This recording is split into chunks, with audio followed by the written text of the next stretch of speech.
है। इंग्लिश का छोटा सा।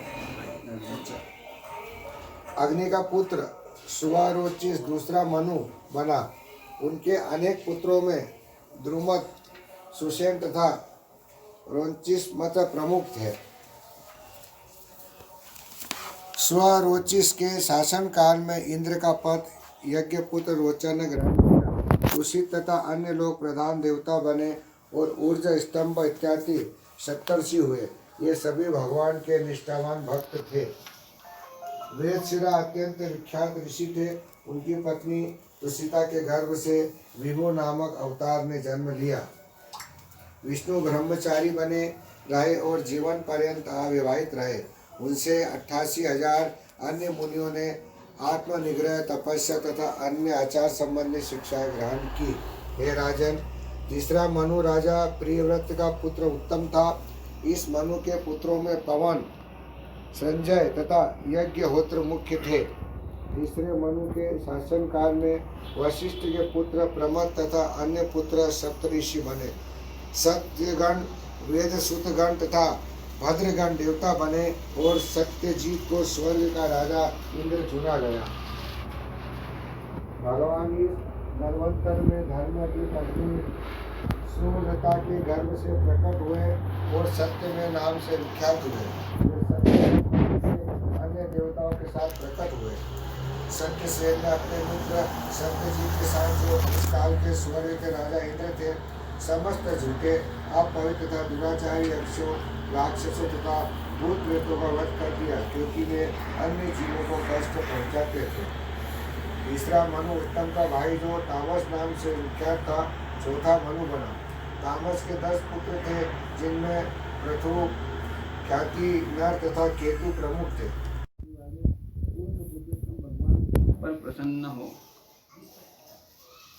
सोम, चंद्रमा समस्त देवताओं के लिए अन्न, बल तथा दीर्घायु का स्रोत है। वह सारी वनस्पतियों का स्वामी तथा सारे जीवों की उत्पत्ति का स्रोत भी है। जैसा कि विद्वानों ने कहा है, चंद्रमा भगवान का मन है, ऐसे समस्त ऐश्वर्य का स्रोत भगवान हम पर प्रसन्न हो।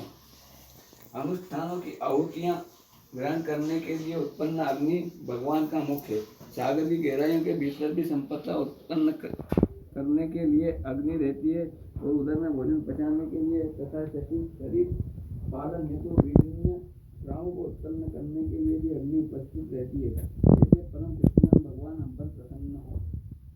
सूर्य देव मुक्ति के मार्ग को चिन्हित करते हैं, जो अर्चिर आदि फैलाता है।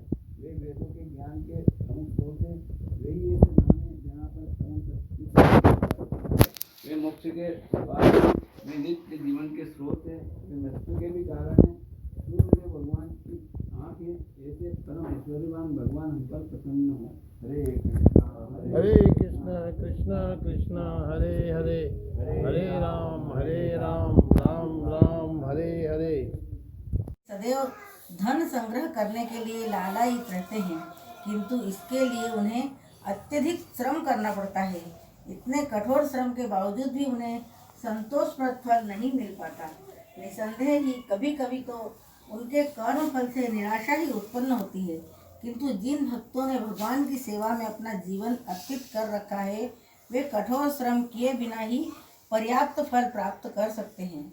ये फल भक्तों की आशा से बढ़कर होते हैं। पूर्ण पुरुषोत्तम भगवान को समर्पित कार्य भले ही छोटे पैमाने पर क्यों न किए जाए, कभी भी व्यर्थ नहीं जाते। अतएव स्वाभाविक है कि परम पिता होने के कारण स्वाभाविक रूप से भगवान अत्यंत प्रिय है और वे जीवों के कल्याण के लिए सदैव कर्म करने के लिए तैयार रहते हैं। हरे कृष्णा कृष्णा कृष्णा हरे हरे, हरे राम राम राम हरे हरे।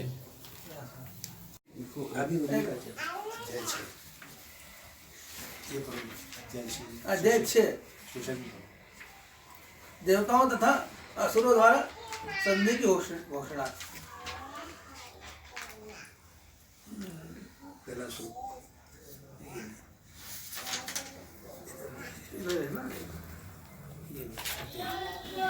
श्री शुकदेव गोस्वामी ने कहा, हे राजा परीक्षित, देवताओं तथा ब्रह्मा जी द्वारा इस प्रकार स्तुतियों से उदित भगवान हरि उन सब के समक्ष प्रकट हो गए। उनका शारीरिक तेज एक साथ हजारों सूर्यों के उदय होने के समान था। भगवान के तेज से सारे देवताओं की दृष्टि चौंधिया हो गई। वे न तो आकाश दिशाएं पृथ्वी को देख सके, न ही अपने आप को देख सके। अपने समक्ष उपस्थित भगवान को देखना तो दूर रहा। हरे कृष्ण से इस दृश्य जगत का सृजन करके उसमें प्रवेश कर जाते हैं।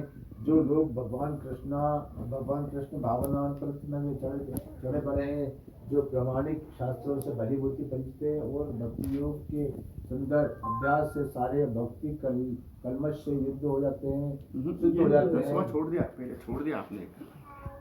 जो प्रामाणिक यद्यपि देवताओं के स्वामी भगवान देवताओं के कार्यकलापों को स्वयं संपन्न करने में समर्थ थे, फिर भी उन्होंने समुद्र मंथन की लीला का आनंद उठाना चाहा। अतः वे इस प्रकार बोले। भगवान ने कहा, हे ब्रह्मा, शिव तथा अन्य देवताओं, तुम सभी ध्यान पूर्वक मेरी बात सुनो, क्योंकि मैं जो कुछ कहूँगा उससे तुम सबका कल्याण होगा। जब तक तुम उन्नत नहीं हो पा रहे हो, तुम सबको दानवों तथा असुरों के साथ संधि कर लेनी चाहिए, क्योंकि संप्रति समय उनके अनुकूल चल रहा है। ये देवताओं, अपना हित इतना महत्वपूर्ण होता है कि मनुष्य को अपने शत्रुओं से संधि भी करनी पड़ सकती है। अपने हित लाभ के लिए मनुष्य को सर्प तथा चूहे के तर्क के अनुसार कार्य करना चाहिए। तुरंत ही अमृत उत्पन्न करने का प्रयत्न करो, जिसे पीकर मरणासन व्यक्ति भी अमर हो जाए।